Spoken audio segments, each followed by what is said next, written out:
Святи Татко, благодарим Ти, че отново ни даваш тази възможност да бъдем тук на това място, Господи. Ти си велик, Ти си свят. Благослови сега това събрание в Твое име. Каним Ти да бъдеш сред нас и не знаем, че си.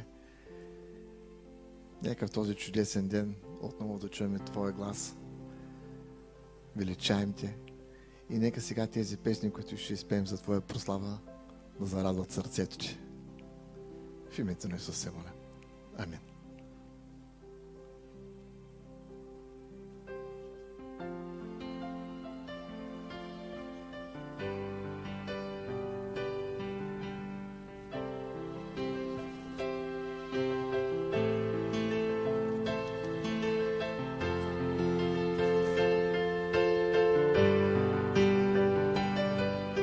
Изгрява зората и пее земята хвала. Създател на всичко, създател на моята душа.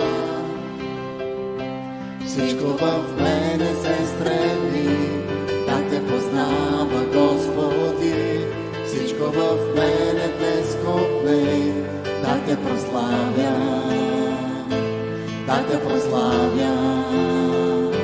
На вечния цар да бъде слава, на Божия Син да се поклони, за всичко, което понесе в смъртта си, че възкръсна и победи.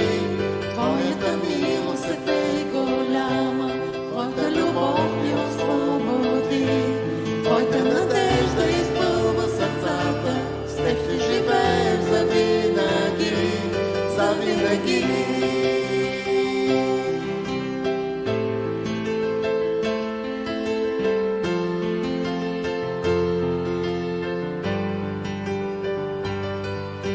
Издигам ръце и Те хваля пред целия свят. Спасител на всички, спасител на моята душа. Всичко в мене се стреми да Те издигне, Господи. Всеки пред Те да се смири и да Те прослави, да Те прослави. Вечният цар да бъде слава, на Божия Син да се поклоним, за всичко, което понесе смъртта си, че възкръсна и победи. Твоята милост е голяма, Твоята любов ми освободи, Твоята надежда изпълва сърцата, с Теб ще живеем завинаги. На вечния цар да бъде слава, Божия Син да се поклони, за всичко, което понесе смъртта си, че възкръсна и победи. Твоята милост е голяма, Твоята любов ми освободи, Твоята надежда изпълва сърцата, с Теб ще живеем завинаги, завинаги.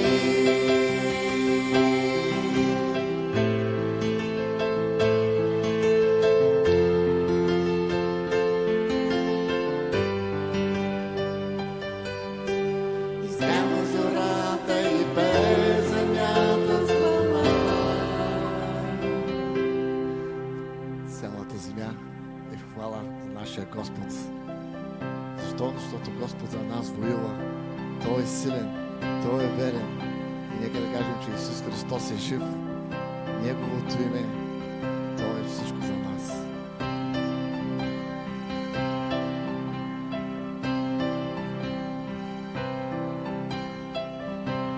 Бог за нас воюва, Той е открил нас, Той е победител, победи смъртта, Неговото име и ще устроим, Исус Христос е жив. Той отне срама ни, всеки наш товар, Той е победител, победи смъртта, Неговото име и ще устроим, Исус Христос е жив. Аз съм жив, не ще умра, Христос живее сега.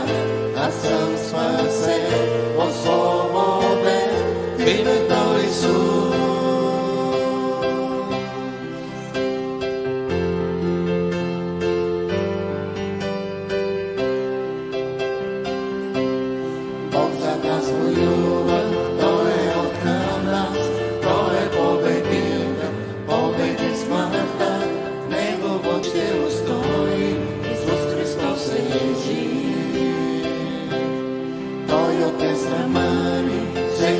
това, Той е победил, победи смъртта, в Неговото име ми ще устроим, Исус Христос е жив.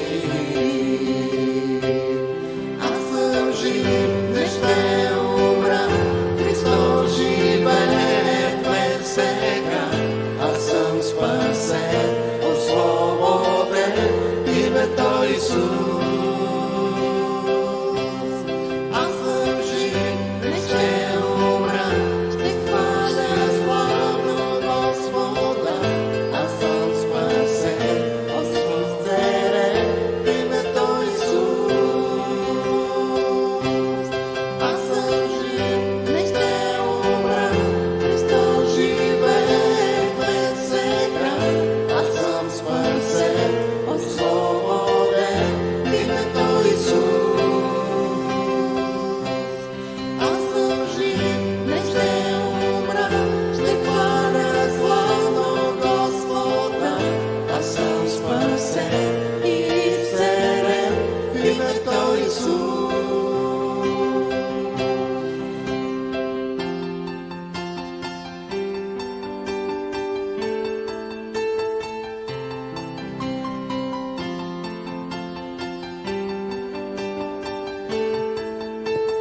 Бог за нас воюва, гони тъмнината, Неговото царство е непоклатимо. В името на Исус всеки враг сразене и ние ще прогласим. Бог за нас воюва, гонва тъмнината, Неговото царство е непоклатимо.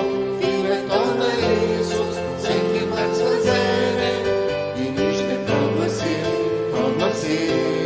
Бог за нас воюва, гонва тъмнината, Неговото царство е непоклатимо. В името на Исус всеки враг сразене и ние ще прогласим.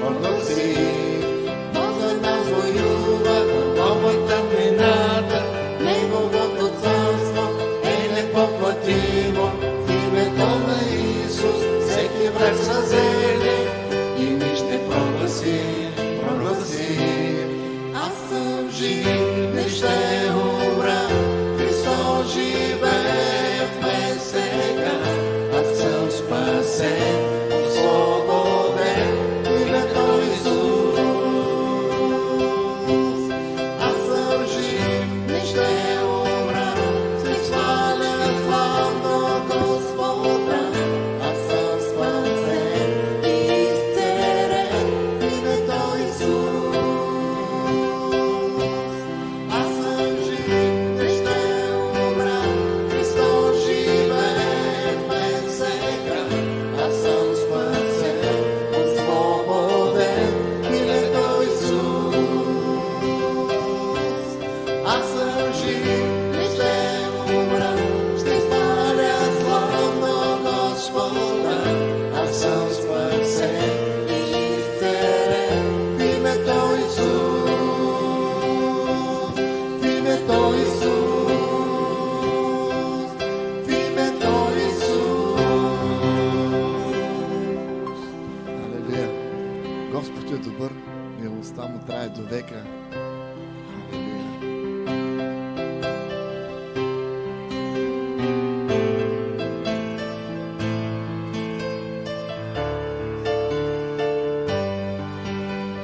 Без спорт и без благодарност, воровете му свала, в присъствието му с радост, бе велик и мощен е Господ. Хвалете го с тривал и с арфа, хвалете го с звук на тромпет. Създанията на небе и земя да издигнат глас и пеят от сърце. Господ е добър, Господ е добър, Господ е добър, Господ е добър,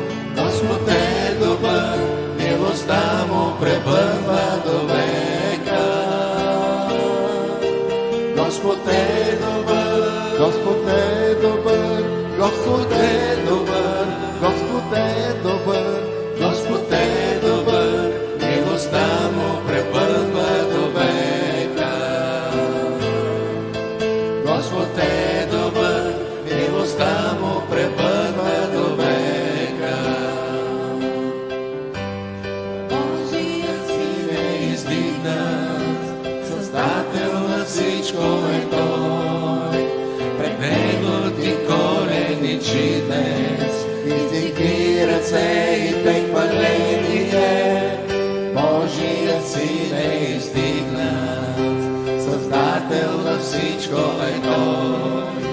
Пред Него ти коленичи днес, издигни ръце и прехваление.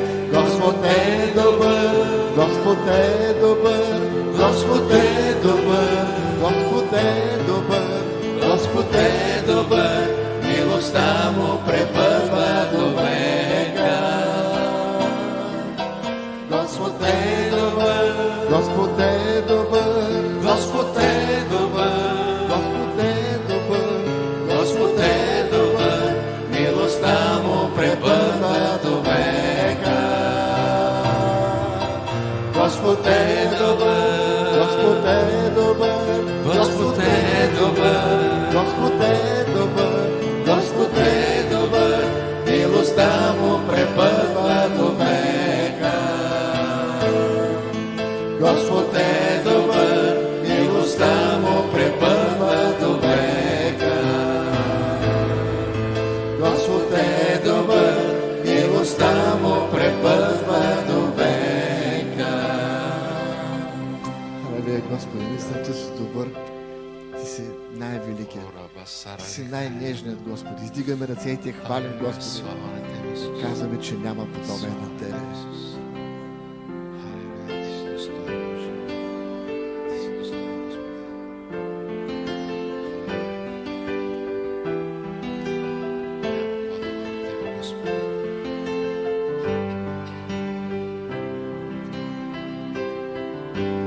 Кой е по-добър от Исуса? Кой е по-велик от Отец? Кой по-нежен е от Святия Дух? Ние пеем днес, няма подобен на Нека да Теб. го изпеем още веднъж. Кой е по-добър от Исуса? Кой е по-велик от Отец? Кой по-нежен е от Святия Дух? Ние пеем днес, няма подобен на Теб. Ти си най-добър, Ти си най-велик, най-нежен си Ти. Издигаме ръце и хвалим Те, Господи, няма подобен на Те. Исус умря за нас на кръста и днес дари ни нов живот.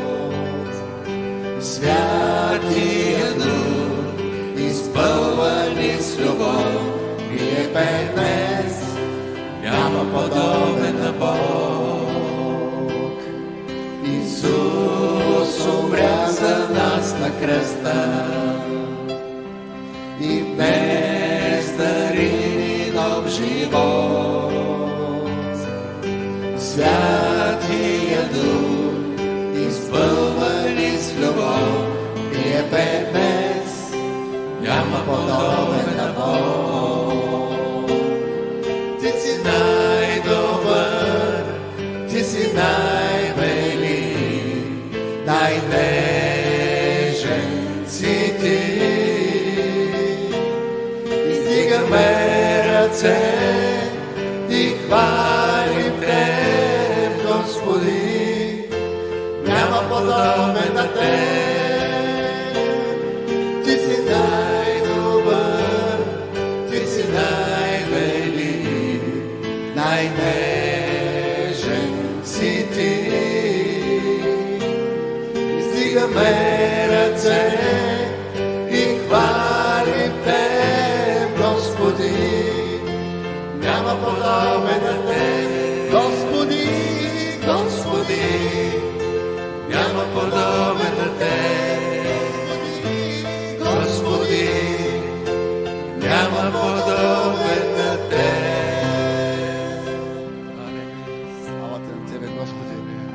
Тебе отдаваме цялата Да, хвала, Господи Исус. цялата слава, Господи, за жертвата, която бе на грубият Голготски кръст.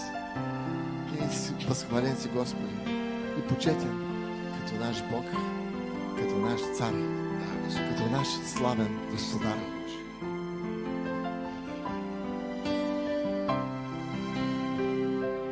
Аз на Теб цялата слава отдавам.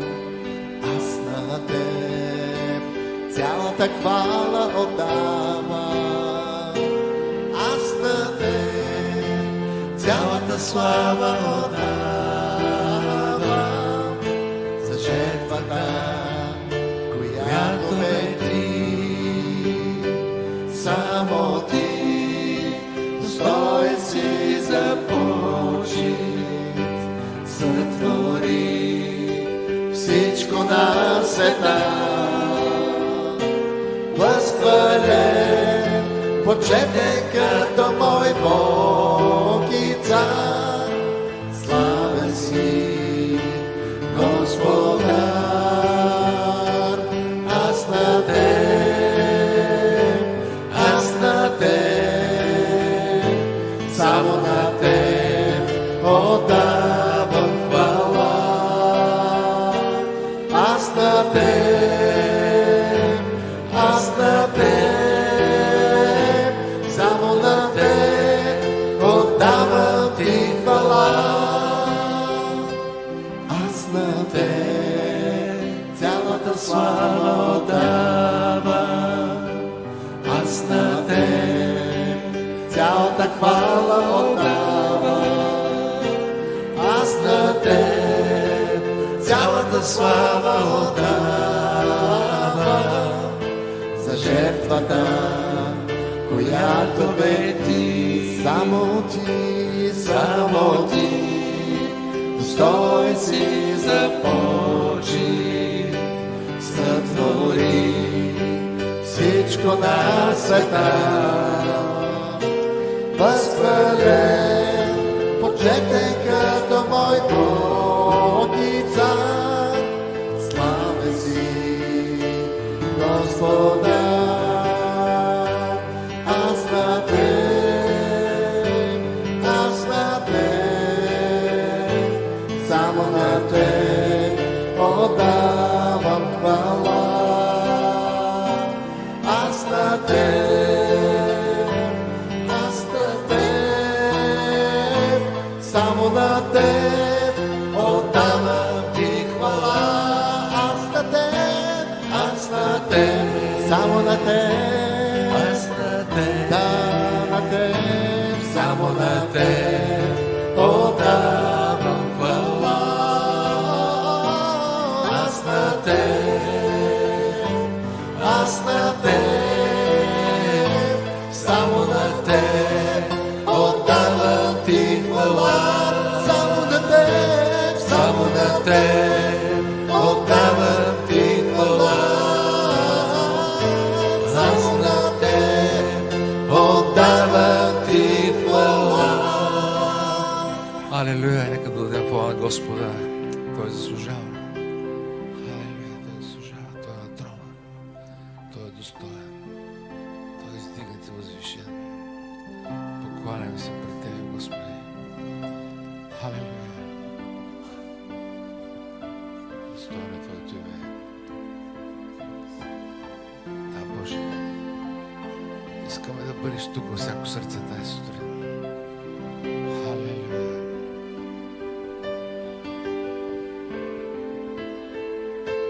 Си тук, движиш се сред нас. Аз хваля Те,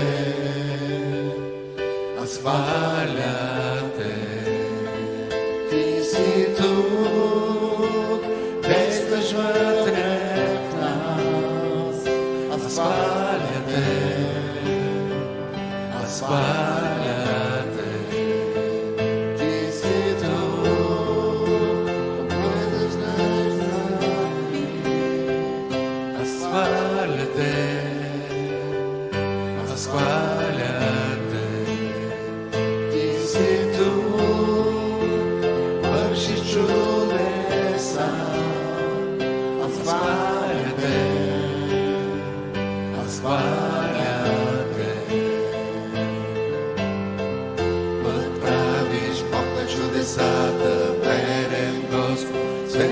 в мрака, Исус, да, това си ти.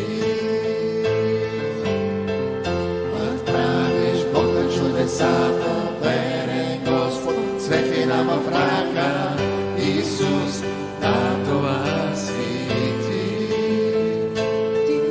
Тук изцеляваш ни, аз хваля те, аз хваля те. Ти си тук, възстановяваш ни, аз хваля те, аз хваля те. Ти си тук, освобождаваш ни, аз хваля те, аз хваля те. Ти си тук, утешаваш ни, аз хваля те, аз хваля те. Път правиш, Бог на чудесата, верен Господ, светлина в мрака, Исус, да, това си ти. Път правиш, Бог на чудесата, верен Господ, светлина в мрака, Исус, да, това си ти. Път правиш, Бог на чудесата, верен Господ, светлина в мрака, Исус, да, това си ти. Път правиш, Боже, път правиш, Бог на чудесата, верен Господ, светлина в мрака, Исус, да, това си ти. И дори да не виждам, ти действаш, и дори да не чувствам, ти действаш, не спираш ти, не спираш да действаш, не спираш ти, не спираш да действаш. И дори да не виждам, ти действаш, и дори да не чувствам, ти действаш, не спираш ти, не спираш да действаш, не спираш ти, не спираш да действаш. И дори да не виждам, ти действаш, и дори да не чувствам, ти действаш, не спираш ти, не спираш да действаш, не спираш ти, не спираш да действаш. И дори да не виждам, ти действаш, и дори да не чувствам, ти действаш, не спираш ти, не спираш да действаш, не спираш ти, не спираш да действаш.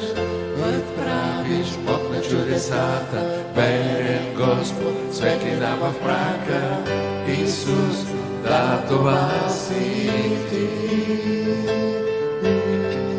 Път правиш, Бог на чудесата, верен Господ, светлина в мрака, Исус, да, това си ти.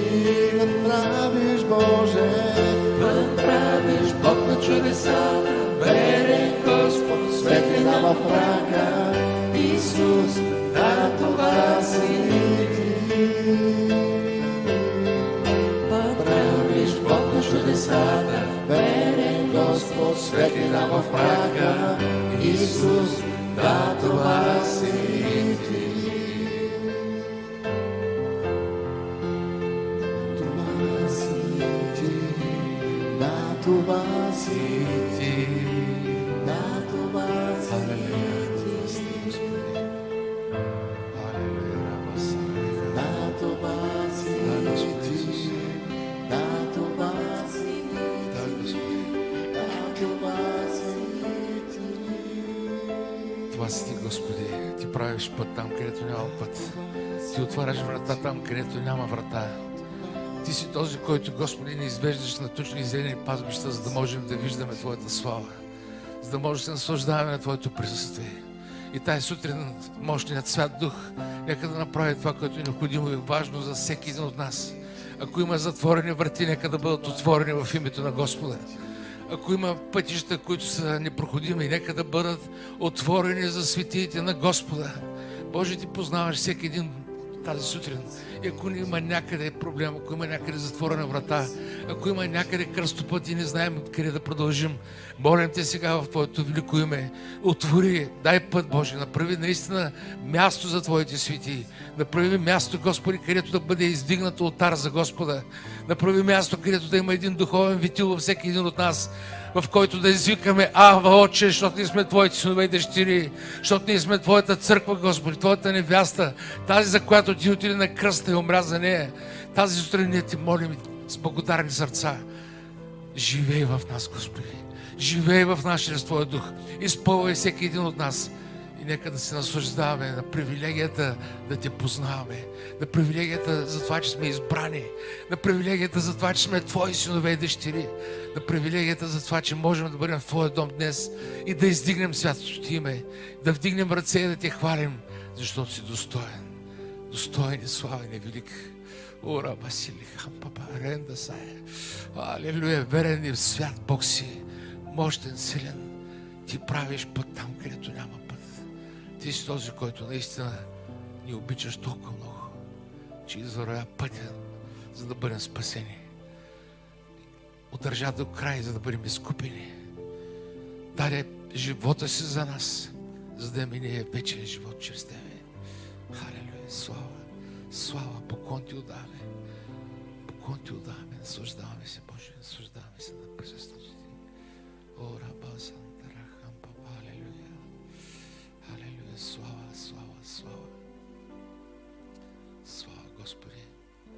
Слава на Тебе. О, колко си достоен, колко си велик, колко си славен. Халелуя, халелуя, халелуя. Няма друг като Тебе, Господи. Слава Ти отдаваме, Боже.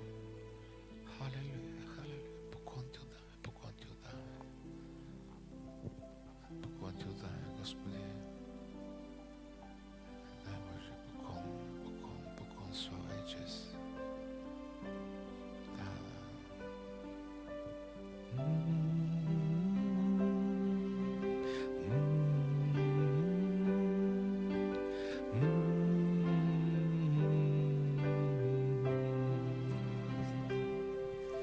Слава,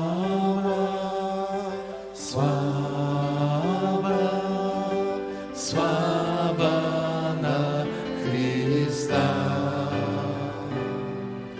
Слава, слава, слава на Христа.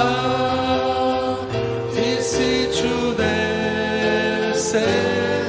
и достоен за хвала. Там пред Твоя трон принасяме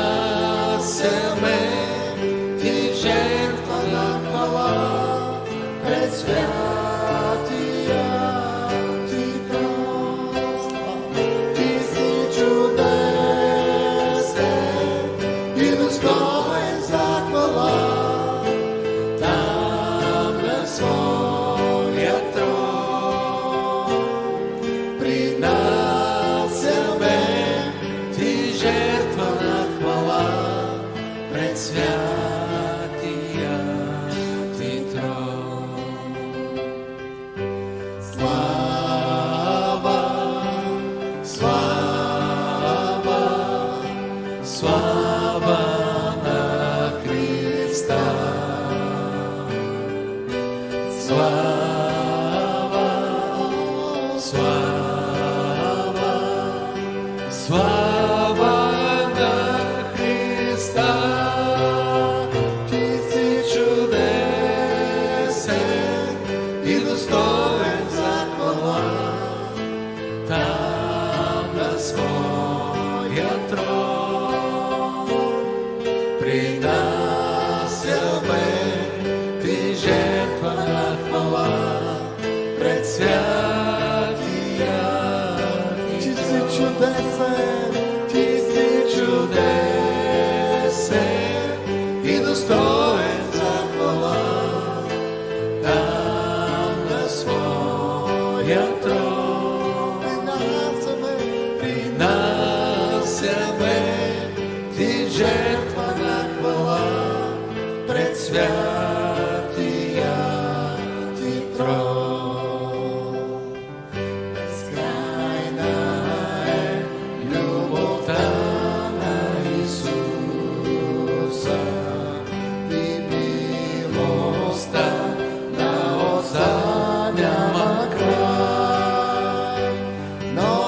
са всяка сутрин и всяка вечер. Твоята верност, Господи,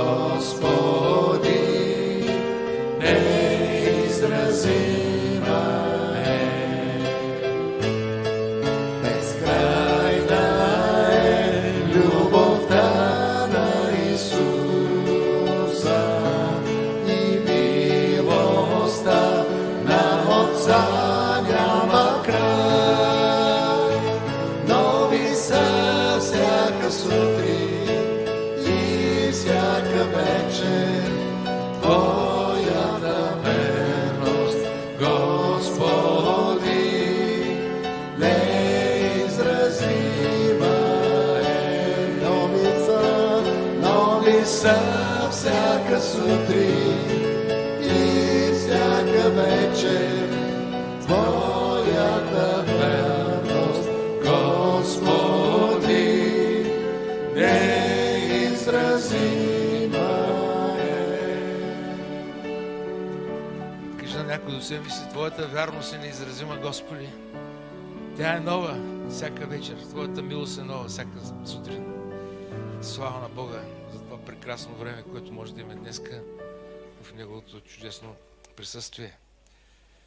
Халелуя! Представете ли си колко ще бъде славно в онзи ден, в който просто сме в Божието величие, в Неговото присъствие и му даваме тази слава, която Той заслужава. Ние в момента сме точно на този етап, в който ще разгледаме това прекрасно време в тронната зала на Господа и аз вярвам, че ще бъдем наистина много насърчени в момента, в който разберем, че сме от тези, които са грабнати.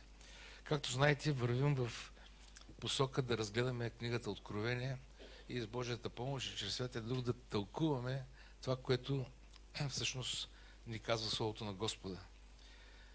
Стигнахме до 4 глава, разгледахме първите 3 глави и можем да кажем, че след тези писма до 7-те църкви, които Бог беше разкрил на Йоан, след това се случва нещо, което е изключително важно и всъщност нещата, които той вече беше чул в тези 3 глави, бяха неща, които са за тази земя, неща за настоящето на Христовата църква, защото казахме от самото начало до самия край, че Бог има план да приведе тялото Христово по един специален път, в който Той да декларира във всеки един миг, че е с Неговата невяста, с Неговата църква. И затова на много места ни насърчава да не се боим, каквото и да става, каквото и да чуваме. Ние да не се боим, защото Той е промислил за всяко едно нещо. Още нещо да кажем в самото начало, че в книгата Откровение няма хронология, няма последователност, няма неща, които се случват поетапно. Ще разберете след известно време, че има описани състояния на църквата, на човечеството, след това има някакво завръщане, обяснение на друго место. Тоест, всяко нещо, което в момента е разкрито на Йоан, той го е записвал без после да е имало някаква редакция на всичко това, за да бъде подредено в някакъв хронологичен ред. И в този момент, на 4 глава в началото, ние разбираме, че Йоан бива вдигнат в небето и това е всъщност началото на онези видения за бъдещето на Христовата църква. Така че започваме с това, че Откровение 4 глава представлява на практика едно разкритие за онова, което е горе в Божията слава или в тронната зала. В този контекст на нещата, които видяхме до момента, в 2 и 3 глава виждаме настоящето на църквата. А тук от 4 глава до 22, до края на Откровение, ние всъщност ще виждаме какво ще стане след това или онова, което предстои да стане. И още в Откровение 1 глава, 19 стих, Исус каза на всъщност Йоан: и тъй напиши това, което видя, което е и което ще стане след това. Така че тези разкрития те първа започват и аз затова ви казах, че от 4 глава нататък до края на Откровение са изключително интересни събитията, описанията, които са дадени. И те всъщност разкриват бъдещето, което предстои пред всеки един от нас. Глава 4 е именно това въведение към съда върху земята, който ще бъде излят. И от 6 до 18 глава ще видим точно това. Този божествен съд, в който ще се изсипе върху човечеството на земята. И разбира се, ние не трябва да се боим от това. Напротив, знаем, че и във всяко едно време Господ е промислил начина и как да се случват нещата. Първият стих казва: след това видях и ето врата отворена на небето. И първият глас, който бях чул като от тръба да говори с мене, каза: качи се тука и ще ти покажа какво трябва да стане след това.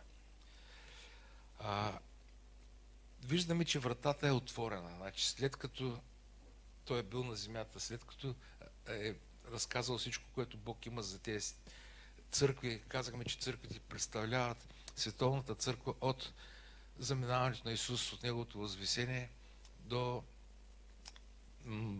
Неговото завръщане, в което Той отново ще дойде в облаците да вземе своята невяста. Така че ние виждаме врата, която е отворена.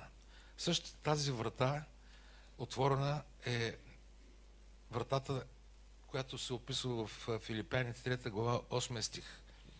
Така че казахме, има винаги потвърждение на двама свидетели. Един, двама свидетели, трима, за да може Словото на Господа да бъде само доказано. Библията сама доказва себе си. Няма нужда да ровят някакви там археолози или някакви учени и да изчисляват, че това било на еди колко си милиона години, това било на еди колко си хиляди години и да объркват цялото човечество. Бог е този, който знае най-реално кое как е, защото знаем, че един ден за Господа е 1000 години, 1000 години са като един ден. И това според мен е най-глупавото нещо, което се опитват да направят. Да, може би могат да научат по някакъв начин, чрез някакви методи, нещо, което да им показва част от миналото на човешката цивилизация, обаче едва ли могат да имат толкова точности по различните въпроси. И тук в Откровение 3 глава 8 стих към църквата за Филаделфия, вижте какво каза Духът. Познавам твоите дела. Ето отворих вратата пред тебе. Ето отново се говори за тая врата. И никой не може да я затвори, защото имаш малка сила, но запази словото ми и не се отрече от мене.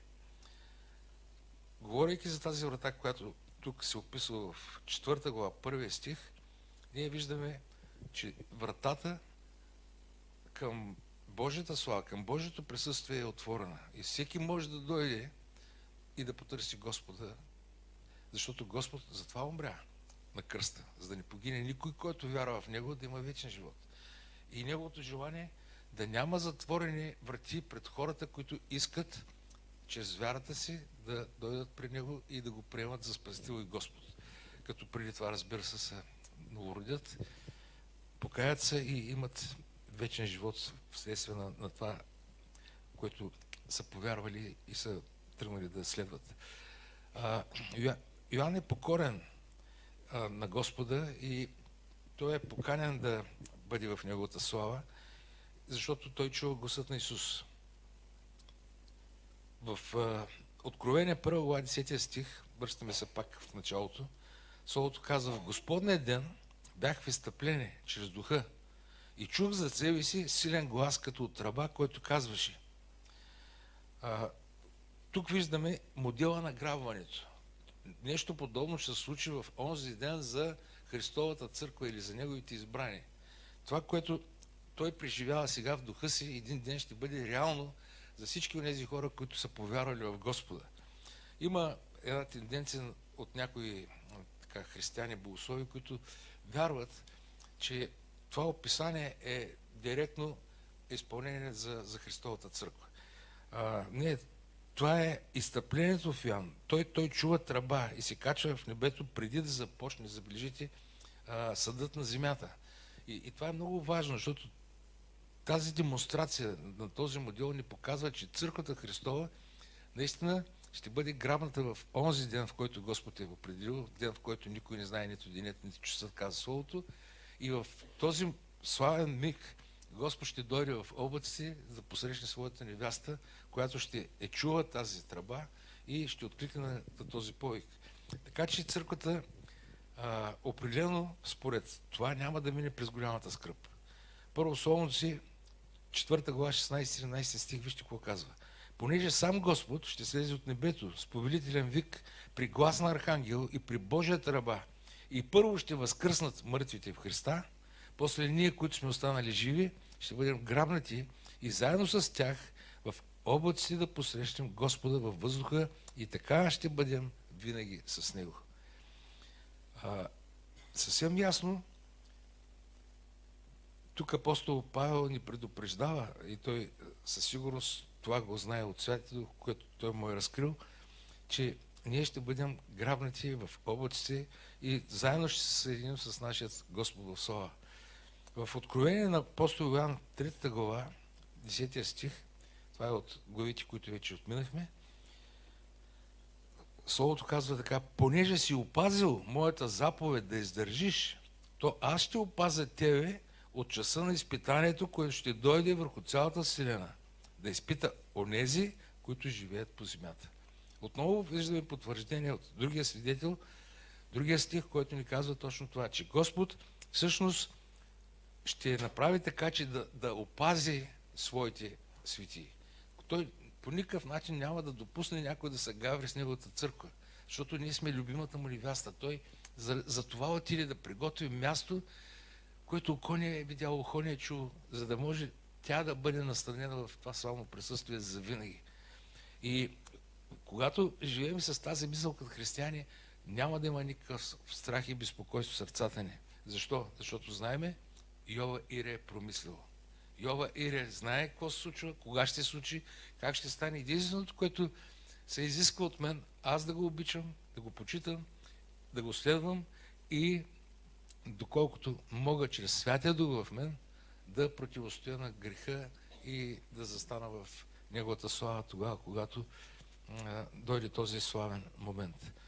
И тези така насочки ни дават основания да вярваме наистина за това, че църквата ще бъде спасена и няма да преживее ужасите на голямата скръб или в най-трудните моменти от живота тя наистина ще бъде съхранена.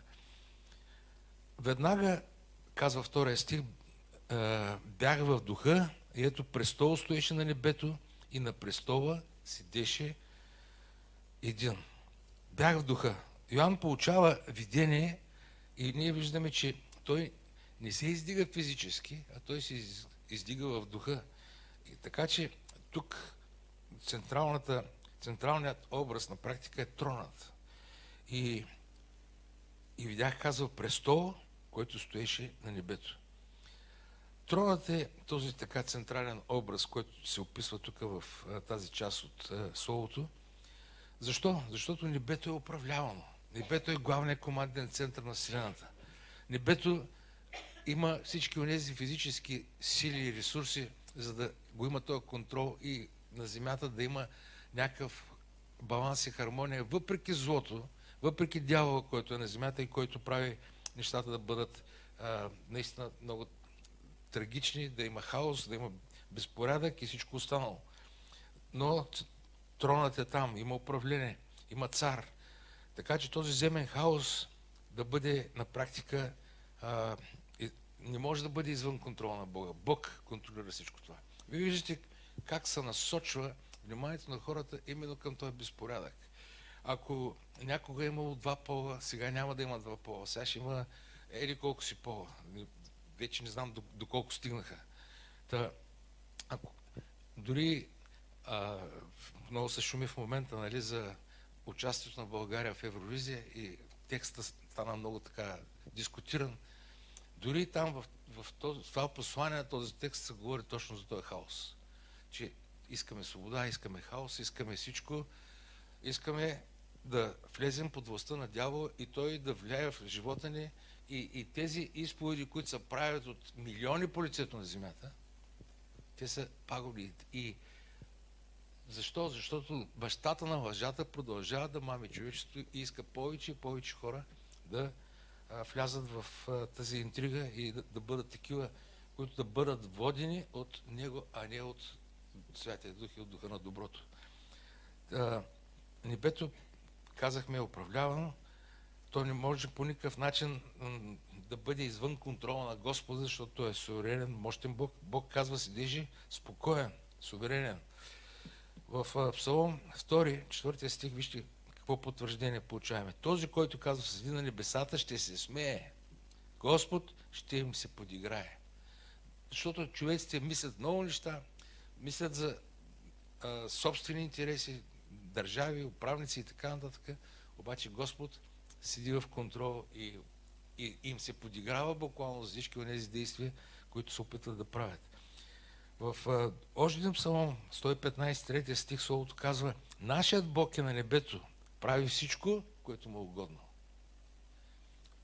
Словото потвърждава суверенността на Бога, потвърждава това, че няма обстоятелство, няма човешка личност, няма компания, няма някакви кукловоди, няма хора, които по някакъв начин да могат да променят неговата съвършена воля. Дори и той може да ги използва понякога за своя божествен план.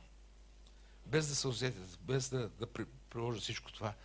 Така че, когато светът изглежда извън контрол, когато ти изглежда, че всичко се руши и всичко се разпада, точно тогава идеята е да погледнем нагоре към нашия Творец и Създател и да си кажем: Господи, благодаря ти за мира, който ми даваш. И той не случайно каза: да не се смущава сърцето ви, да не се бои.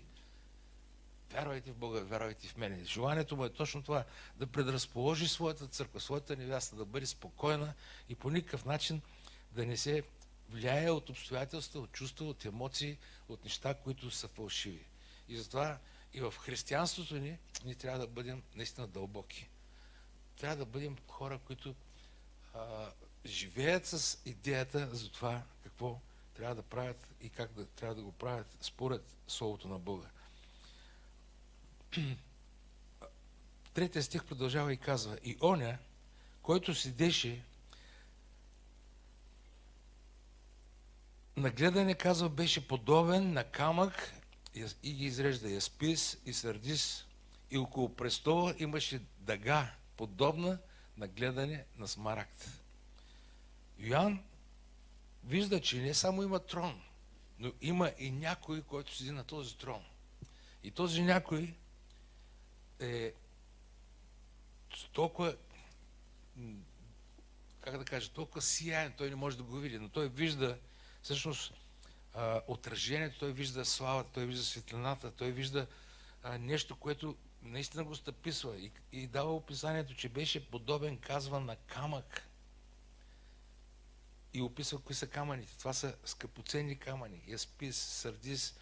Около престола, казва, имаше дъга, подобна на гледане на смарагд.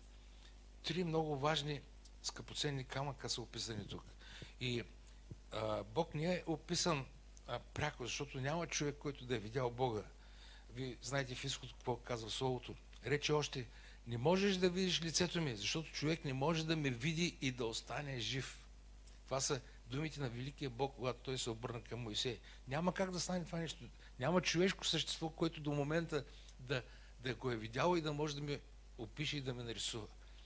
И това е, за съжаление, голямата трагедия в това отклонение на вярата в 6 век, което е настъпило с цел иконопочитането. Когато са започнали да рисуват образи, когато са опитвали тези образи, които рисуват, той никога не е виждал еди кой си светил, обаче нарисувал някакъв образ. Никой не е виждал Христос лице в лице, защото не е живял в Негово време.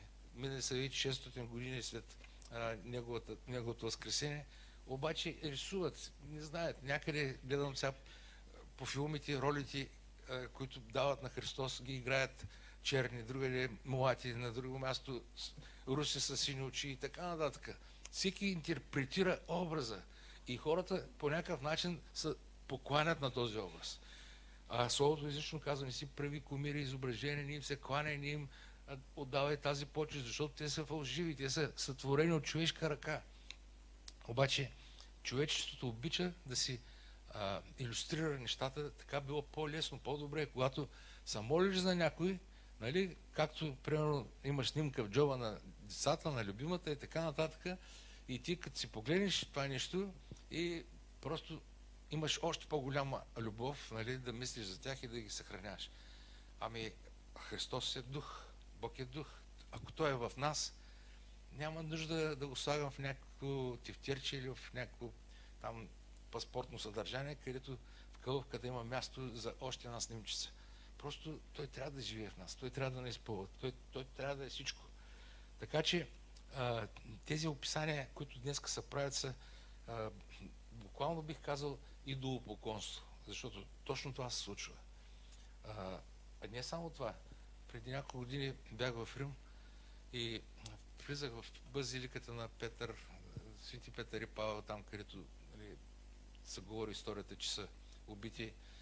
Даже на Павел гроба е поставен в една от базиликите. Мисълта ми е, хората се опитват да нагодят исторически нещата, за да отговарят на тяхната гледна точка. И затова, ако отидете в Израел, вие ще откриете толкова много места, където го има, така се каже, Божия гроб. За католиците тук е Божия гроб, за онези тук е Божия гроб, за там православните тук е Божия гроб и така нататък. На няколко различни места е обявено, че това е Божия гроб. И туристи си пътуват с автобусчетата на това и на едно място, така са се разпределили града, че да не се задръстват всичките на едно място. Абсолютна комерциалност. А къде е на практика Божия гроб, само Господ знае в момента. Но да предположим, че едно от всичките места е Божия гроб. Минава време.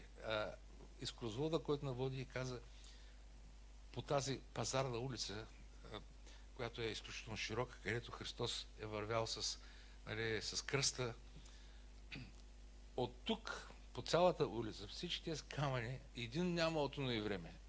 Единствено се предполага, че тук има 3 камъка, които са останали и са запазени от тогава. Брат Петю също е ходил, може би и други хора са ходили. Това каза изкрозвода, когато не бяхме там. Няма. Камък на камък не е останало. Самия Господ го предрече. Обаче хората си представят определени неща. Наистина изпитваш определени чувства. Аз бях най-силно докоснат, когато стигнах до стената на плача. Това е място, което наистина стои от това време и място, където са пренасяли през всичките векове молитви към Бога. Идвали са хора със своята вяра, без значение начина, по който го правят. Нали, те се навиват на една бележчица нуждата, те спъхат там между камъните, а след известно време някой минава и ги събират тези бележки, защото те не могат вечно там да стоят. Това са милиони хора, които преминават. Мисълта ми е, понякога нашата човешка наивност определя определени обстоятелства, опитва се да създаде наистина удобни за представата на хората неща, които да бъдат възприети по някакъв начин. Но тук Йоан ни разкрива точно това, че не мога да дам описание, не мога да поема някакъв ангажимент и да кажа, да, видях Господа, той прилича на това. Светлина, истинска светлина. И тук са описани точно това. Светлината и цветовете около него. Има, разбира се, символика. Защо? Защото ясписа, за който говори, той е прозрачен, кристално чист. А това е Божията святост. Това говори за Неговото съвършенство. По-късно другия камък, който се определя, това е сардис. Червен, Божията справедливост. Това говори за Неговата кръв. Това говори за съда, който ще настъпи един ден. Смарагда, това е зелен. Божията милост означава това спокойствие, тази зеленина. Нали, ще ме заведеш на зелени пазбища. Всичко това ни говори за този живот на милост, който Бог дава в заветните си за отношение с човечеството. И знаем, че още по времето на Ной след потопа, първото нещо, което Бог даде като един договор между земята и себе си, е именно дъгата. Тази многообразна, красива дъга. Кажете ми, има ли някой, който след да пътуваш по пътя, шофираш и гледаш някаква дъга?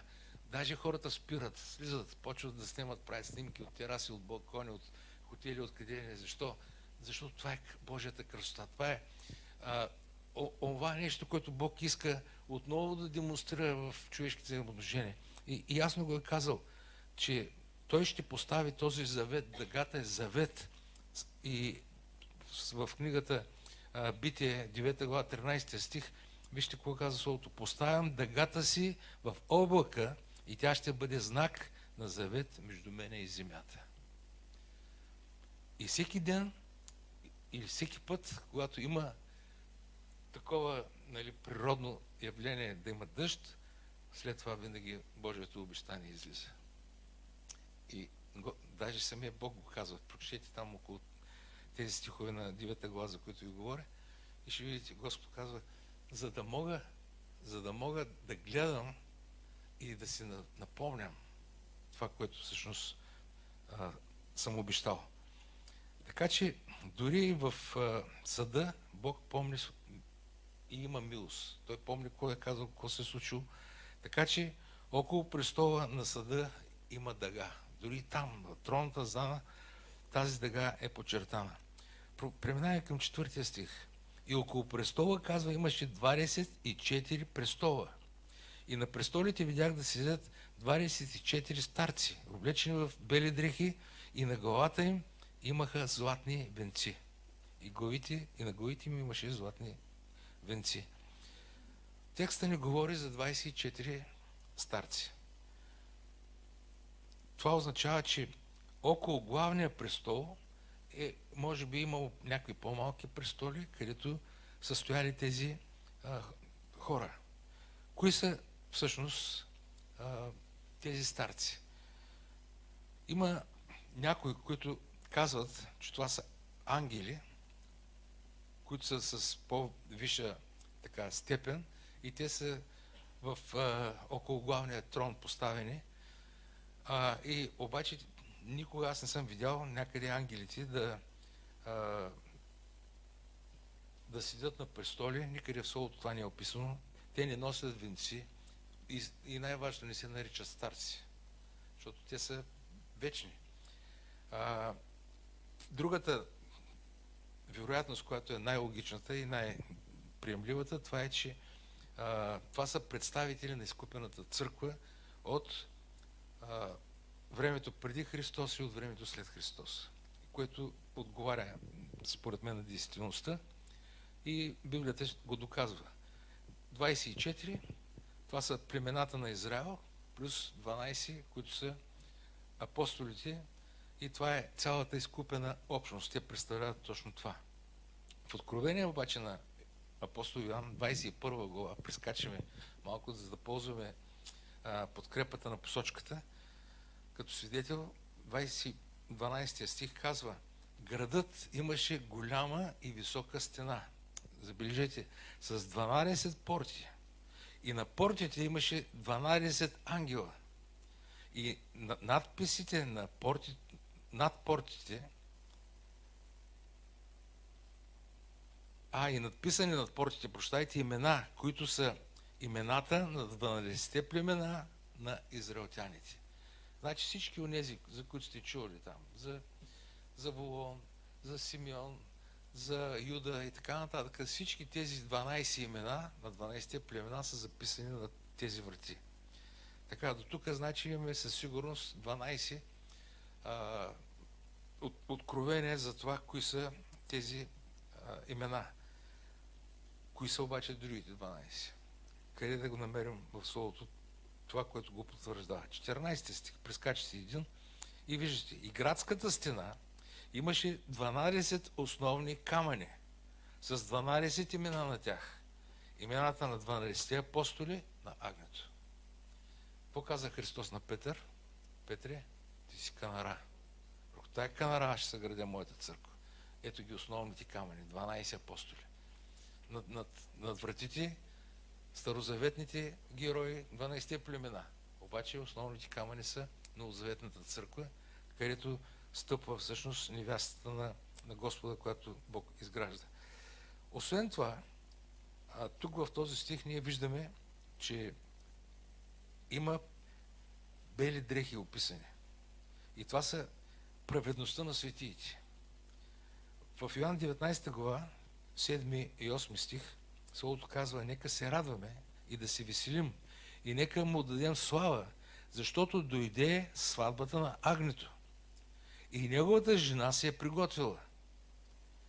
И на нея се позволи да се облече в светъл и чист весон, защото весонът означава правите дела на светиите. Забелязвате ли, чак 19 глава говори за тази сватба с Господа. Тоест, от четвърта, в момента, в която сме до тогава, има толкова много неща, които трябва да се случат, и затова не бива църквата да се притеснява от нищо. Бог има план за всяко едно нещо. Та, белите дрехи също са един показател за тази педантичност на Господа във всяко едно отношение. Какво още говори Словото? Говори за златни венци. Златните венци винаги са символ на победа. Още на времето, когато в Римската империя имало завоевания, те са връщали и са им слагали венци, с което да ги почитат, да ги уважат за всяка една победа, за всяка една превзета територия и така нататък.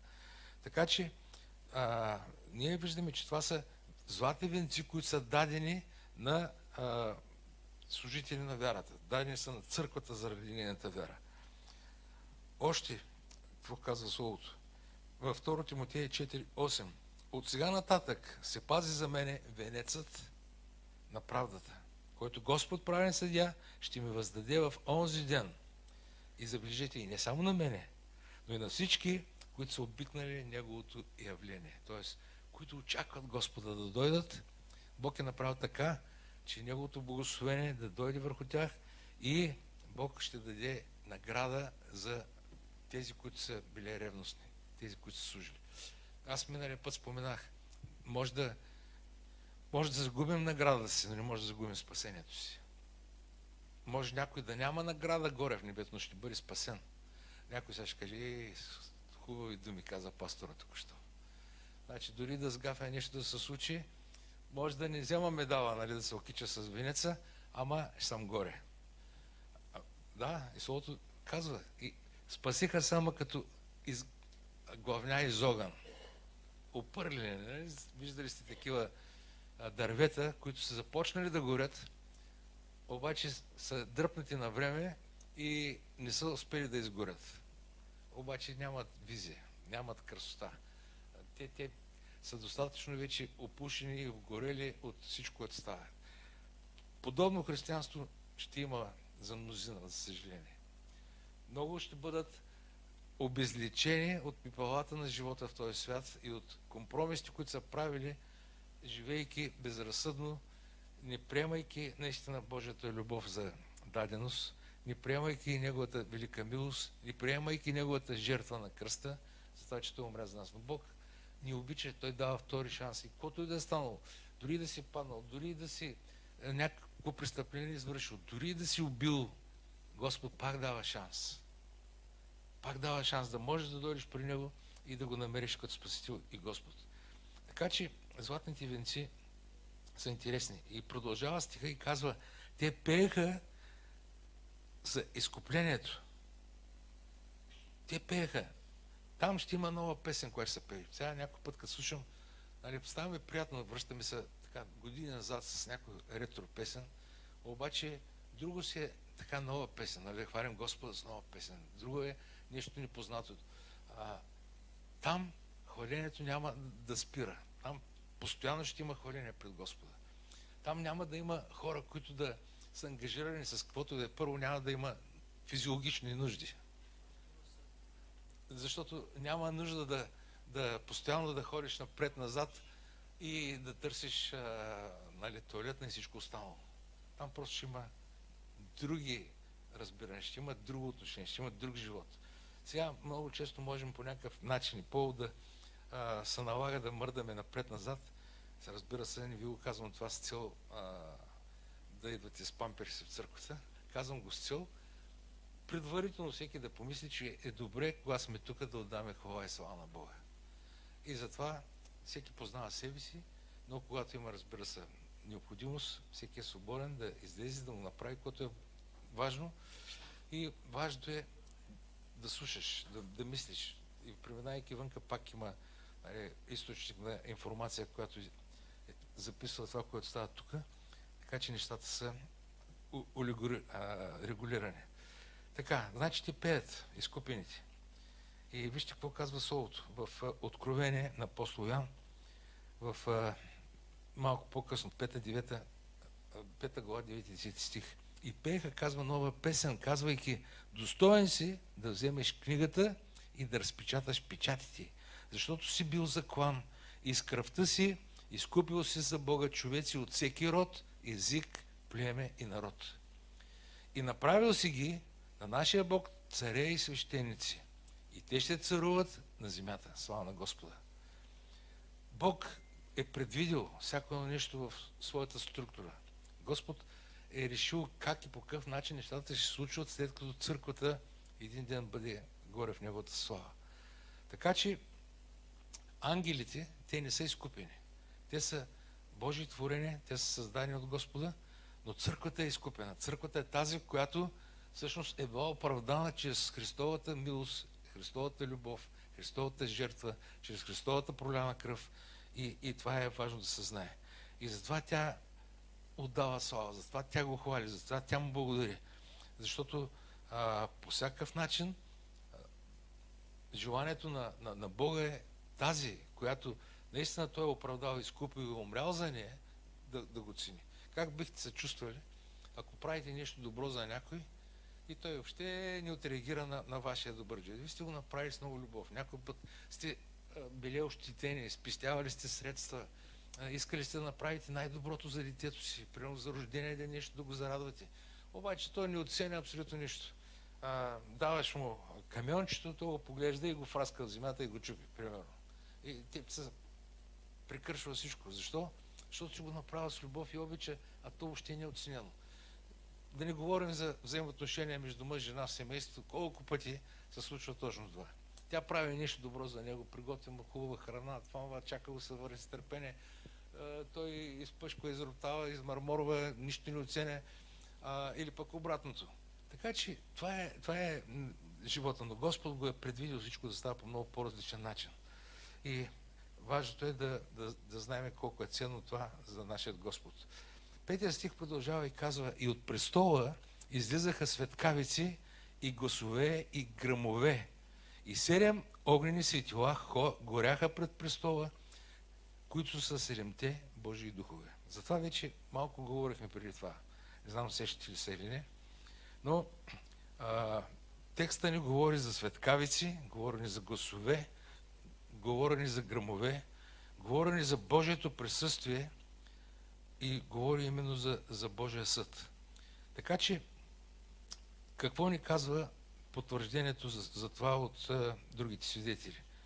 В Изход 19 глава, 16 стих, Словото казва: а сутринта на третия ден имаше гръмове и светкавици, и гъст облак на планината, и много силен тръбен глас, и целият народ, който беше стана, потрепера. Виждате ли духовните връзки, които се случват? Кога беше това, което е записано в книгата Изход? 6000 години преди това време се е случило това действие. И въпреки всичко, тези описания, погледнете как предвещават всичко това, което се случи в края на времената. И тогава тези светкавици гръмове бяха реални. И не случайно се казва: а сутринта на третия ден. Ако днеска приемем, че това е края на втория ден, след Христовото възкресение, 2000 години, ако един ден за Бога е 1000 години, 1000 години са един ден, и това е края на времето, на втория ден, Словото казва: а сутринта на третия ден. Тоест, не само, че времето е много скоро. Всички белези, които са маркирани в Словото на Бога, ни говорят именно за приближаването на тая велика среща на църквата с Господа и с този наистина божествен съд, който ще настъпи на земята с всички онези, които не са го приели в сърцата си. Псалом 77 потвърждава подобно нещо и казва в 17 стих: облаците изляха поройни води, небесата издадоха глас, също и стрелитите прилетяха. Гласът на гърма ти бе във вихрушката. Светкавиците осветиха вселената. Земята се потресе и се разклати. Това са толкова ценни пророчества, които са записани в Словото и те се отнасят точно за това последно време. Освен това описание на обстановката, в която излизат светкавици, се чуват се гръмове, гласове и така нататък, с този стих, който прочетахме, Петия казва и говори за 7 огнени светила, които горят пред престола, които са 7-те Божии духове. Исаия ни говори и разкрива за тези 7 Божии духове. Цитира го, мисля, че предните пъти и пак, когато се налагаше, цитираме, защото ние ще ходим в откровение, напред-назад, за да вземем тези неща, които можем да сгубим, за да разгледаме наистина глава по глава откровението. Исаия 11 глава 2 стих говори точно за тази пълнота, за това съвършено действие на Святия Дух. И казва, и Духът Господен ще почива на него. На кого? Духът Господен. Святия Дух. Тази мъдрост ще бъде дадена на княза на мира, на Христос, на Божия Син, на този, който ние наричаме изкупител, спасител, този, който слезе от небето, за да даде живот си за нас. И Духът Господен ще почива на него. Дух на мъдрост и разум. 2 пъти. Дух на съвет и на сила. 4 пъти. Дух на знание и на страх Господен. 6 пъти. И Святия Дух е 7-то нещо, главното. Той представлява, той е смесител на тези останали 6 духа. Святия Божий Дух плюс тези 6 духа съставляват именно точно това, за което Словото ни говори. Че ще има 7 Божии духове. Така, Духът е пред трона. Той е готов да бъде изпратен на земята, за да изпълни всяка една заповед и всяко едно указание от Господа. И ако Бог му каже, избави този или накажи онзи, той ще се покори и ще го направи. Затова е много важно да сме с Святия Дух. Той да живее в нас и ние да живеем заедно с Него. Защото Святия Дух е този, който Бог е изпратил на земята. Чрез Святия Дух ние можем на практика да бъдем победители и можем по всякакъв начин да устоим на всички атаки, съблазни, за да можем да преминем преди тези неща, които ще се случат на тази земя. 6 стих продължава и казва, и пред престола имаше като стъклено море, подобно на кристал. И сред престола и около престола имаше 4 живи същества, пълни с очи отпред и отзад. Как да тълкуваме стиха? Текста говори стъклено море, забележете, подобно на кристал. Тоест гладко, без вълни, няма буря, няма разделение. Стъклено море. В Божието присъствие човечеството винаги ще бъде в мир, в тишина и в спокойствие. Бурите, ветровете идват, когато Господ го няма. Морето винаги е било преобраз на човечеството, на маса от хора. Море от хора. И за това говори тук Словото. Обаче вижте какво потвърждение дава Йоан от 15 глава на Откровение, 2 стих. И видях нещо като стъклено море, размесено с огън, и че тези, които бяха победили звяра и образа му и числото на името му, стояха през стъкленото море, държейки Божии арфи. Стъклено море, смесено с огън, това означава, че ще бъде след съда, след Божия съд. Но хората са там, пред присъствието на Господа. Те си държат музикалните инструменти, с които го хвалят. И тук Йоан описва, виждаме 4 същества. Същества, използваме думата зоя, която означава живот. Живот. Тоест, не става дума за някакви безплътни същества или за някакви животни, а става дума за същества, сътворени от Господа, и това са херовимите, които са описани и в Езекил, още 1 глава, между 5 и 14 стих. И там Словото казва, в средата на огъня се виждаше и подобие на 4 живи същества. И ето как изглеждаха. Приличаха на човешки същества, 10 стих прескачам. А колкото до изгледа на лицата им, и 4 имаха човешко лице, и 4 имаха лъвско лице от дясната страна, и 4 имаха волско лице от лявата, и 4 имаха орлово лице. Езекил, 10 глава, 20-22 стих. Казва следното. Това бяха живите същества, които видях под Израилевия Бог. При реката Ховар. И познах, че бяха херовими.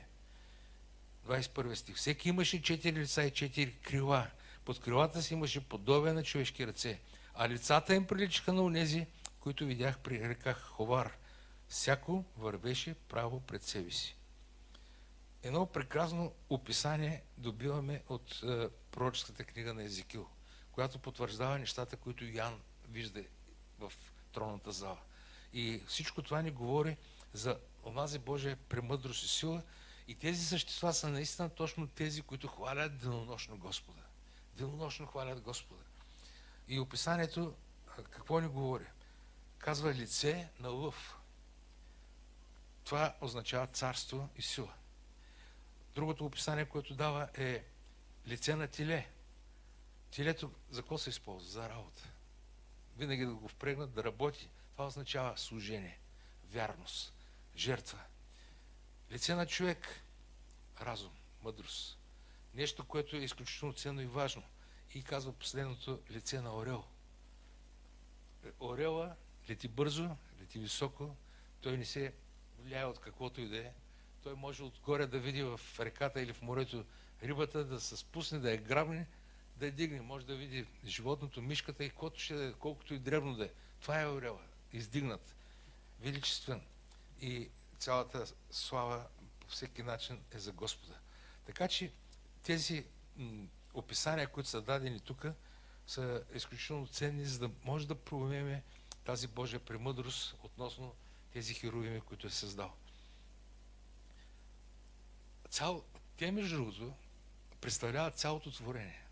Те не са ограничени само за тези 4 същества. Това показва Божието творение всъщност какво може да представлява. Че цялото Божие творение, което се покланя на Господа, може да бъде наистина с познание, да бъде будно, да бъде бдително. Защо? Защото казва Словото, че имат пълни очи. Тоест ние имаме пълното знание. Ние разбираме неща. И Бог е дал тази мъдрост, чрез този дух на мъдрост във всеки един от нас, да можем да разпознаваме това, което Господ всъщност е описал, направил, казал и сътворил. 7 стих продължава и казва: и първото живо същество прилича на лъв, второто живо същество прилича на теле, третото живо същество имаше лице като на човек, а четвъртото живо същество прилича на летящ орел. Отново имаме едно доописание на цялата картина. Описание за тези 4 същества, които са дадени. И ние виждаме отново символиката, която звучи навсякъде. Тук е вече в духовен смисъл. Лъв. Ние знаем за лъвът от Юда. Знаем за царственото племе. Знаем за Евангелието на Матея, което представлява Христос като цар. Защо? Защото той е евреин и го дава за евреите. Теле говори за жертвеното животно, което се принасяше в скинята до идването на Христос. Говореше за това, че хората колеха животните, ги принасяха ги в жертва, за да бъдат умилостивени за своята вина и своя грях. И Евангелието на Марка представлява именно жертвеното животно, Христос като слуга, който служи на всички останали. Човек, тук виждаме мъдростта на Лука. Лука представя Христос като човешкия син. Виждаме, че това послание е наистина написано от един мъдър човек, който е бил и лекар на всичкото отгоре, т.е. говори за неговата интелигентност, за неговото възпитание, за неговото образование и в края на краищата това описание ни дава възможността да можем да разберем към кого е насочено Евангелието тук. Естествено към онези мъдреци на времето, гърците, които са търсили мъдростта, търсили са истината и така нататък. И в човешкия интелект, ако ще е всяко едно нещо, което се показва, значи лъва е Юда, телето е жертвеното животно, Мъдростта в човека е описана от Лука. Вие знаете, че Лука е написал не само Евангелието на Лука, но и Деяния на апостолите. Един изключителен мъдър автор, който следи внимателно, събира нужната информация, за да направи това, което всъщност е необходимо и важно да запокори на Господа и да го даде много по-точно на езическия свят. И накрая виждаме Орела. Йоан представя тук Христос като Божия син, като небесният слязал човек от небето, който идва, както Орела идва за да погуби или за да избави, по същия начин Христос идва на тая земя, за да може да спаси тези, които повярват в Него и за да може да осъди тези, които не искат да го приемат. Така че цялото творение е представено в тези писания. Отиваме към следващия 8 стих. И 4 живи същества имаха всяко по 6 крила, пълни с очи отвън и отвътре. И денем и нощем не преставаха да казват: свят, свят, свят е Господ Бог всемогъщ, който бе и който е и който идва. Каква е функцията на тези 4 същества? Да хвалят Господа. Каква е функцията на Божите избрани, оправдани, изкупени и спасени? Да хвалят Господа.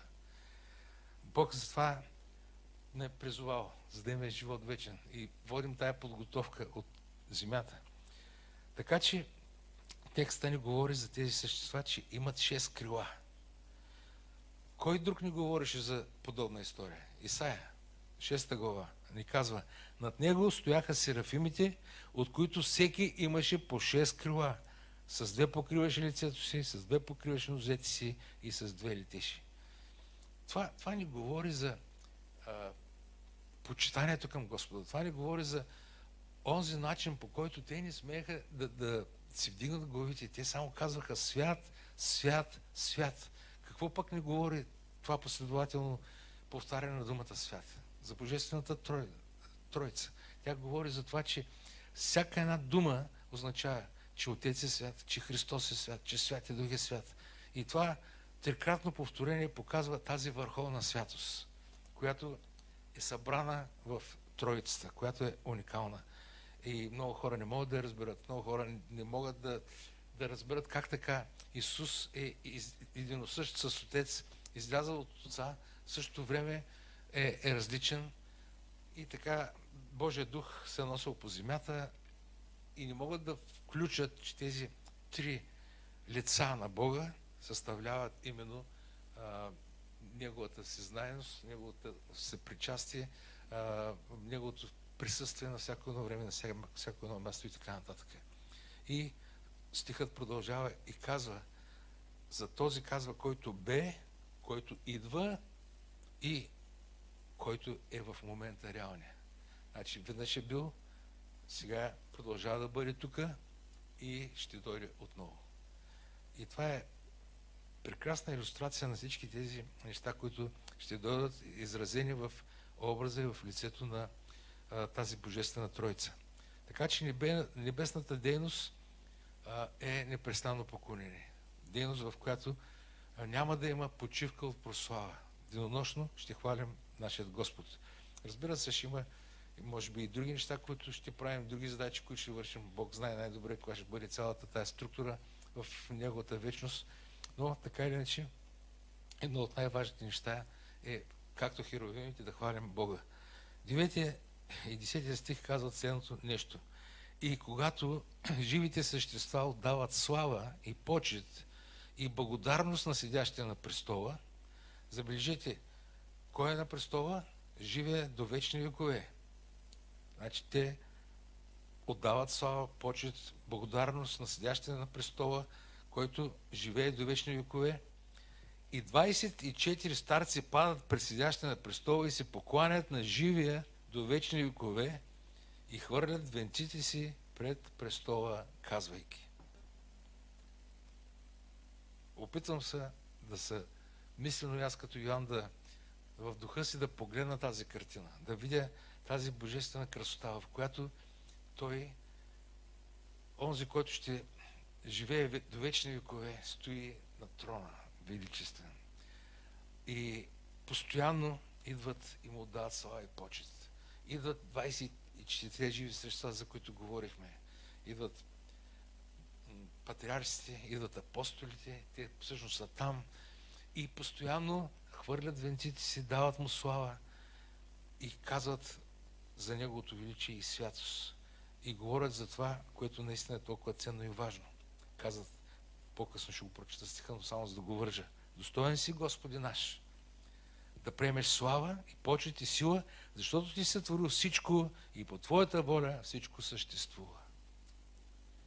Те са го разбрали. Ние дали ще го разберем. Та се връщам отново към стиха. Виждаме, че те хвърлят венците си.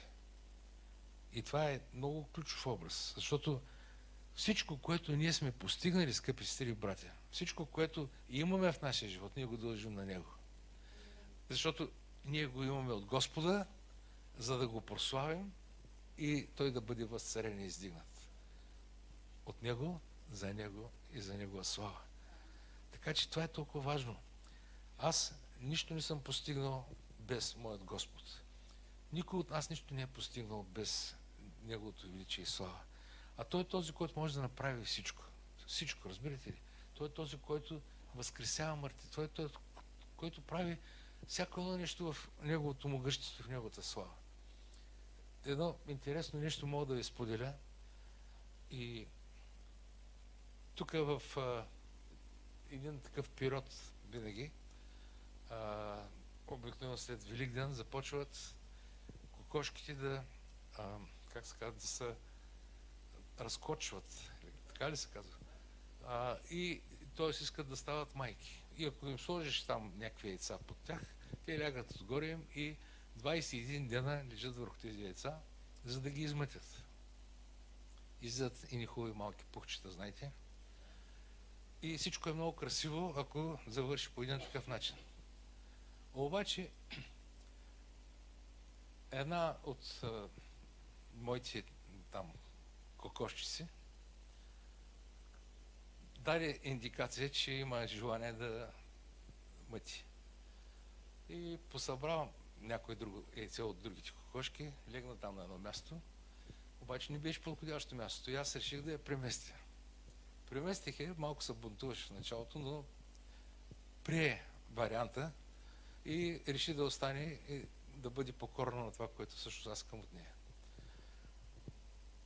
Обаче в един момент поглеждам аз на двора, една кокошка се разхожда между тревичките напред-назад. Гледам тя, с която трябва да е там, а тя с часове стои отвънка. Отивам, вземаме, слагаме пак, затваряме. След някой друг ден гледам, тя пак е излязла. А тя не трябва да става от гнездото или ако стане, отива набързо да пие вода, храна и пак се връща. А с нашата обикаля из двора и викам, тук нещата не са много наред. Както и да е, вече приключихме въпроса с нейното излизане. Останало до края. Един ден наблизо чувам аз пил. Викам, станала е работата. Отивам да погледна, гледам под крилото и се подава една руса главичка. И си викам, първата блондинка излезе. Оттам нататък се появи една брюнетка. И както и да е, всичко е интересно. В следващите 2 дена, освен тези 2 пиленца, няма никой. Се появяват още 2. И това е следствие на нейния такъв разгулен живот, дето хори напред-назад в неопределено време.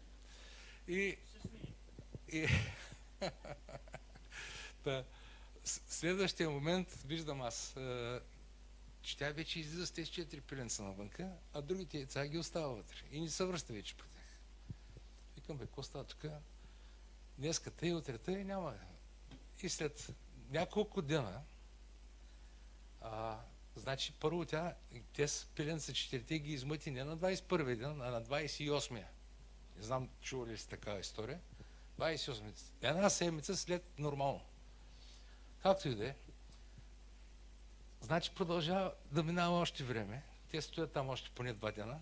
И аз накрая вече викам, ще ги изхвърлям. Много време стана, тя няма да се върне повече върху тях.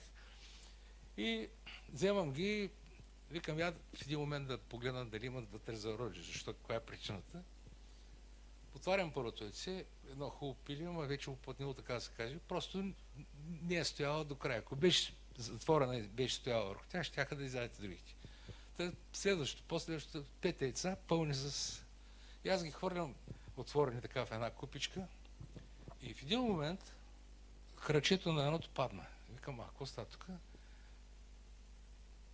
Викам, сигурно естествено от положението му е паднал кръчето.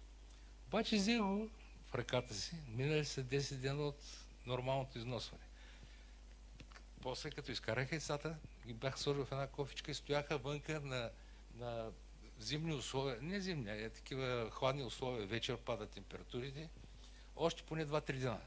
Значи 2-3 дена след като тя излязла, още 2-3 дена. Тоест, по-човешки не е възможно. И аз, гледайки яйцата и виждам кезародите си, казвам, Господи, какво нещо е живота, нали? Ти можеш дори и мъртвото да възкресиш. Как може да стане това? И ги гледам, нали, тези мъртви пиленца. И в момента, в който разсъждавам по този въпрос и виждам кръчето как на едното се измята, вземам в себе си така пиленцето, гледам го, започна като че ли да диша. Започна да диша. Стояло затворено в черупката си 10 дена след нормалното измътване. Стояло е поне 4 дена вънка на двора на студа вечерта. По-човешки, с който съм говорил, всеки казва, това не може да бъде. Вика, ти да разкажеш някоя история. И когато го вземам в ръцете си, забелязвам, че то започва тук да диша. Викам, това не може да бъде. И като че ли Светът Дух ми казва, нали за ти говориш, че Бог може да възкресява. Ето, доказателство пред теб. Това е буквално чудо. Взех го в пиленцето, сложих го там в едно кашонче с една лампа. Следващия ден вече цялото русичко, пухчета, мухчета, всичко оформено. Кажете ми, това Господ ли е в контрол на нещата? Господ е в контрол на нещата, за това говорим, че Той е този, който може да направи всичко във всеки един момент. Така че те затова хвърлят венците си, затова почитат Господа, защото те са опитали Неговата милост, те са видяли колко пъти Той е правил толкова много чудеса в живота им. И това е именно тази Божия благодат, която Той излива към всички нас. Така че аз съм възхитен от отношението, което могат да имат хората с благодарни сърца към нашия Господ. И най-важното, знам, че каквото и да е казал Господ, Той ще го изпълни. Колкото да изглежда невъзможно и трудно за нас, Той ще го изпълни. И знам, че един ден ние ще бъдем съвъзкресени с нашия Господ, защото Той го е казал. И защото това е божествената истина. Така че Павел не случайно казва в 1 Коринтияни 5 глава 10 стих, но с Божията благодат съм каквото съм и дадената ми Негова благодат не бе на празно. Трудих се повече от всички тях. Не аз обаче, но Божията благодат, която беше с мене. Това сме ние. Не ние, но Божията благодат, която е с нас. Бог, който прави да се случват наистина чудеса в нашия живот. Бог, който може да възкреси всеки един умрял дух. Бог, който може да помогне на всеки един изпаднал, на всеки един, който се е провалил, на всеки един, който нещо се случва в живота му. Така че Той е този, който може да върне от смърт към живот, от болест към здраве. Прави го, когато Той желае, в Неговия момент, за когото Той е решил. Но това е Неговата суверенна воля. Затова Павел казва в Ефесяни 1.4, като ни е избрал в Него преди създаването на света, да бъдем святи и без недостатък пред Него в любов. Какво мога да направя днес, скъпи стили братя? Освен да Му благодаря, освен да Го хваля, че Той ме е изкупил, че Той ме е оправдал, че Той е показал своята милост, че ме е дал достъп до Неговата вечност. Изключително ценно. Помните ли историята, която описва Данаил с цар Навуходоносор? Една доста интересна история. И цар Навуходоносор не вярва в Бога. Той си мисли, че всичко, което може да направи, се дължи на неговите умения, на неговата сила, на всичко, което създава. Става толкова горд, не почита абсолютно никой, мачка всичко около себе си И в един момент Господ обаче го унищожава до такава степен, че го смирява и 7 години той живее като животно. Дават му храна и тя е трева. 7 години великият цар Навуходоносор е изпаднал в такава криза. Вижте какво казва самото слово, за да не го префразирам. Но когато се надигна сърцето му и духът му закоравя, та да постъпва гордо, кога? Сърцето се надига, започва да постъпва гордо. Тогава беше казал, свален от царския си престол. Славата му се отнела от него и бе изгонен измежду човеците. Сърцето му стана като на животните и живееше сред дивите осли. Ослите са магарицата. Диви магарите. Хранеха го с трева, като говедата, и тялото му се мокреше от небесната роса. Забележете до кога? Докато призна, че всемогъщият Бог владее над царството на човеците и когато иска, поставя който иска над него. Това е Бог. И той го разбра. Значи ти си този, който поставяш човеци, ти си този, който издигаш човеци, ти си този, който даваш мъдрост, ти си този, който правиш нещата са различни. И когато дойде смирението, идва освобождението, идва прошката, когато дойде покаянието, Господ заличава миналото и нещата стават нови. Така че смирението е нормата в небето. Не може там да влезе нищо нечисто, каза Словото на Бога. Колкото по-близо си до Бога, толкова по-малко говориш за себе си, толкова повече говориш за Него и за Неговата слава. Толкова повече го хвалиш и му благодариш. И затова те казваха, достоен си Господи наш и Боже наш, да приемеш славата и почета и силата, защото Ти си сътворил всичко и по Твоята воля всичко съществува и е било сътворено. Това е Божията воля, е това. Някой път може да не приеме дадени неща. Някой път може да не ни харесва, че сме се родили високи, ниски, пълни, дебели, слаби, каквото искаме. Ма това е Господ. Той е решил да бъде такъв, вдъхнал от своя образ в нас, от своя живот в нас.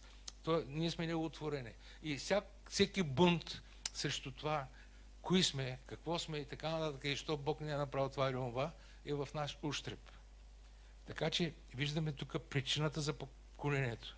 Първо, сътворението. Ти си сътворил всичко, казва стиха. Бог е Творецът. Второ, виждаме тази поддръжка от Негова страна. По Твоята воля, казва, всичко съществува.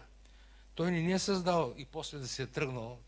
Чао, човечество, аз тук го направих, аз си отивам, правите каквото искате. Напротив, Той продължава да бъде с нас. И го потвърждава многократно. И казва, аз ще бъда с вас при всичките дни до свършиха на века. Така че Господ остава верен. В Колосяните, 1 глава, 16 стих и 17 словото казва така, понеже чрез Него бе създадено всичко, което е на небесата и на земята, видимото и невидимото, било то престоли или господства, било началства или власти, всичко чрез Него и за Него бе създадено. И Той е преди всичко и всичко чрез Него се сплотява. Уникално описание на Павел. Така че хората днеска виждате как работят срещу Бога. Те се бунтуват за всяко нещо. Бунтуват се за какво ли не. Бунтуват се за това, че Бог е създал два пола, мъжки и женски. Давай, ще имаме тук, нали, споменах го преди това. За толкова много неща, сега да не ги изреждам. Само завършвайки, искам да ви кажа една история.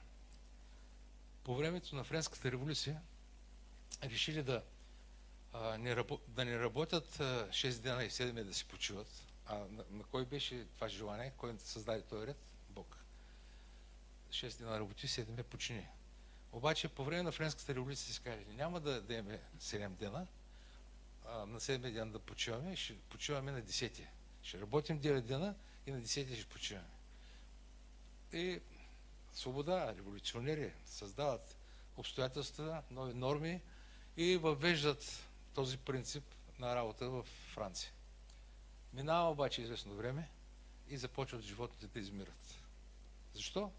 Защото Бог така ги е устроил, че да могат 6 дена да работят, да си починат и пак да работят след това и да бъдат ползотворени. А то няма никакво възстановяване. 9 дена работа. Не е много, нали? 3 дена повече. Обаче Господ го е числил. И айде връщат обратно седмицата и времето за почивка, защото виждат, че човешките методи не вървят. Това правят хората. Те се опитват по всякакъв начин просто да изменят нещата. Завършвам и искам да обобщя. Значи, 4 глава казахме, че е поклонение за сътворението. 5 глава ще бъде поклонение за изкуплението. Но, преди да говорим за съда, трябва да признаем, че Бог е Господ на всичко. Той е суверенен, Той е великия, ние сме Неговото творение. Така че, какво ще стане от тук нататък, зависи от Бога. Каква е общата картина на тази 4 глава? Видяхме първо мястото, небето и онази, нали, престолна зала на Бога. Второ, разбрахме, че центърът на всичко това е Бог. Бог Отец е седящият на трона. И разбрахме за обкръжението. 24 старци, изкупената църква, 4 живи същества, които са преобраз на цялото творение. Видяхме 7 духа на Святия Дух и у нас е така атмосфера на непрестанно хваление и поклонение, която говори за Божията святост, за Неговия суверенитет. И това послание е много важно, че Бог е на трона. И каквото и да става, не трябва да се паникьосваш. Бъди верен на Господа и Той ще опази живота ти и ще води напред във всяка една ситуация. Нека Бог да ме благослови. Надявам се, че така разбираме. Искате ли по този начин да продължим нататък, да разглеждаме глава по глава? Мисля, че е полезно църквата да премине през това разбиране и съм сигурен, че много неща ще станат още по-ясни и Святието ще ги разкрива. Така че, преди да дойдат чашите, тръбите, там Божия гняв, Той ни показва следното нещо. Аз контролирам нещата. Аз съм на трона. Не се притесняйте. Каквото и да стане, каквото и да съм предвидил в моя божествен план, вие бъдете спокойни. Вие сте мои. Аз съм ви избрал. Така че аз съм свят, аз съм достоен и продължавам да бъда верен. В Него вярваме. Господи, благодарим Ти за Твоята велика милост. Благодарим Ти за Твоята съвършена и свята любов. Молим Те сега, нека Твоят свят дух да ни изпълва. Молим Те, Господи, да имаме мир в сърцата си и всеки един да бъде напълно свободен и спокоен, когато живее в Тебе и за Тебе. Нека славата и величието да бъдат единствено и само за Теб. Ние се покланяме пред Твоята мъдрост и Ти благодарим за всичко, което си направил в нашите животи. Отдаваме Ти почет и слава и нека името Ти да бъде издигнато и възвишено за винаги. Амен. Амен. Слава на Бога.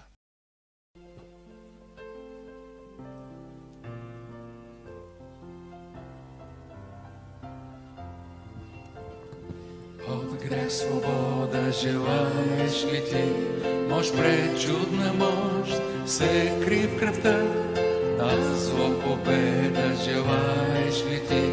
Пред чудна мощ има в кръвта. Има сила, чудотворна мощ в кръвта на Христа. Има сила, чудотворна мощ в кръвта, скъпа на Агнеца. От гордо свобода искаш ли ти? Мощ пречудна мощ се кри в кръвта. Над страст победа желаеш ли ти? Пречудна мощ има в кръвта. Има сила.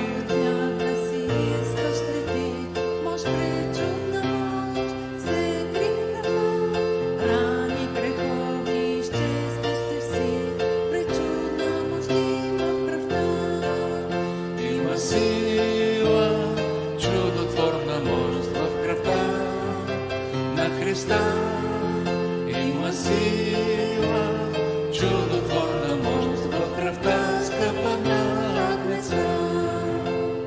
Христу да служиш желаеш ли ти? Мощ пречудна мощ се кри в кръвта. Него да служиш желаеш ли ти? Пречудна мощ има в кръвта. Има сила, чудотворна